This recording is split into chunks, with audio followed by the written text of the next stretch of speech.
Fighting has erupted again in Libya.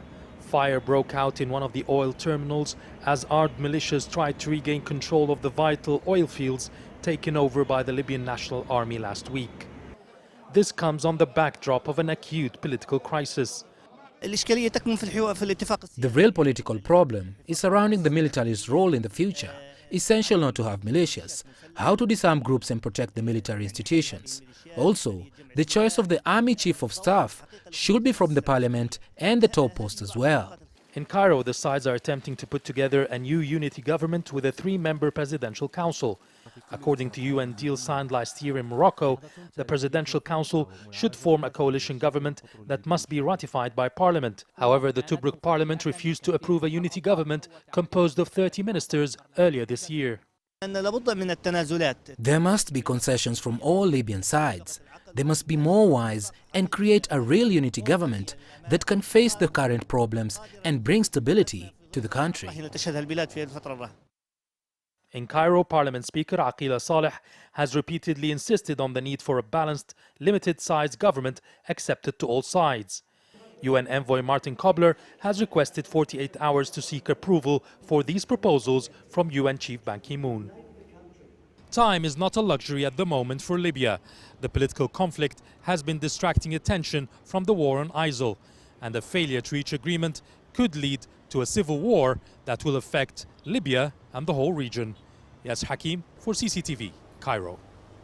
Well, let's get you more perspective on that now. And I'm joined live from Cairo by Bashir Abdel Fattah. He's a researcher at the Ahram Center for Strategic Studies. Bashir, do you expect a resolution soon, though, to the rift between Tobruk and Tripoli? How do you see this playing out in coming days?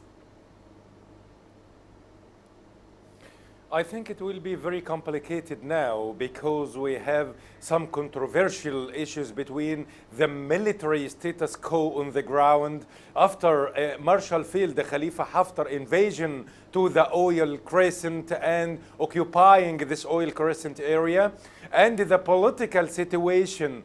So I think we have a new status quo. Marshal Field Khalifa Haftar become a very important number in the political arena in Libya.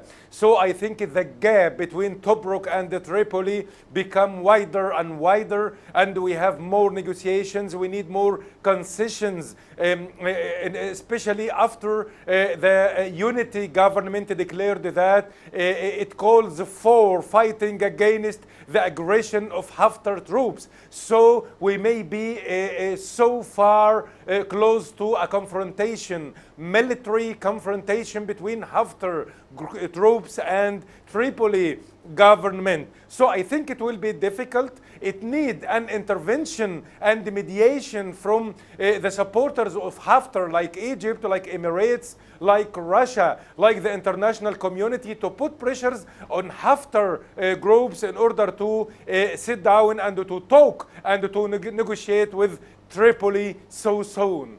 Right. Bashir, if that gap between Tobruk and Tripoli, in your words, is getting wider and even new government is formed, how will that likely affect relations, though, with the UN and countries like the US? It depends how the UN and the international community could interfere and put pressure in the two parties, Tripoli and Tobruk, and how could the United States and UN, for example, succeed to persuade the two parties to talk, to negotiate, and to make concessions in order to form a new government which will be approved by all. The problem of the unity government now that it cannot impose its sovereignty in the whole country in Libya. So I think so far, if the United States and the UN put pressures and succeeded to form a new government through mediation and making pressures, I think they might have influence and they might have good relation with the new government. Especially any new government needs the international recognition. International recognition comes from UN and the United States and the European Union. So I think it is possible to form a new government which needs the relationship with the United States and the UN. So I think you can easily make good relation between UN, US, international community from a side, and the new government from the other side. Right, Bashir Abdel Fattah joining us there from Cairo. Thank you.